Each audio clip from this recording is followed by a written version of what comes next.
Hi, my name is Alyssa Cunningham, and I am doing an informative speech over a country, and the country that I chose was Bulgaria.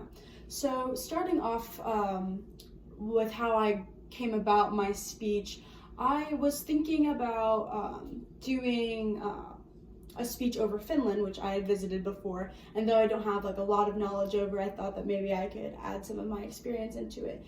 But whenever I read the prompt, they said a country with no previous knowledge really, so I texted one of my friends actually to ask what country I should research and do my speech over, and he said Bulgaria, and he was actually born in Bulgaria, and so that's how I chose my topic for my speech.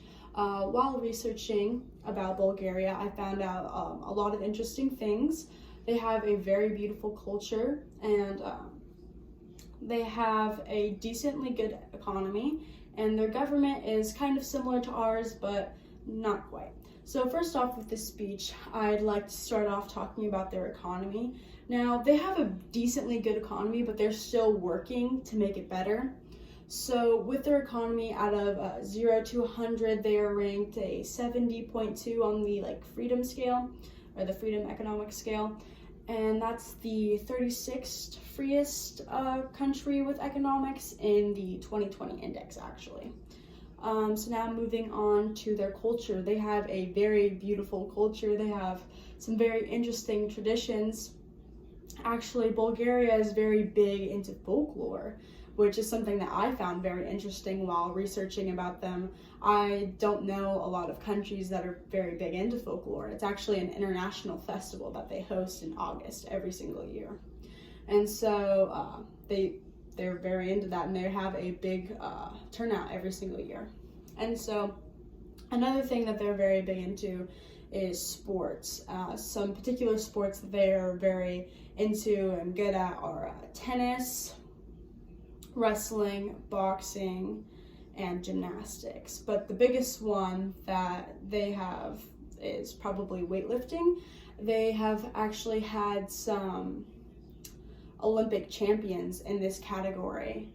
I think they have a few champions at least every decade. Another big thing that they're into is music. They have several music festivals throughout the year. Now going on to their government. Their government's pretty similar to ours in the fact that they have a president, but their president, instead of serving a term of 4 years, serves a term of 5 years. And they also have a prime minister, and he serves for as long as the executive branch keeps him in, so he could serve his entire life without being taken out, which I found pretty interesting, and I thought that was a very interesting concept. Now, to conclude this speech, I would like to follow up on the points I made and then give the sources I used for each point. So for the first point I made, I talked about their economy and how it was doing good and how it's getting better, and the source I used for that was heritage.org. And the second point I talked about was their culture, and the source I used for that was Brianna.com. And the last point I made was talking about their government, and the source I used for that was globaledge.org.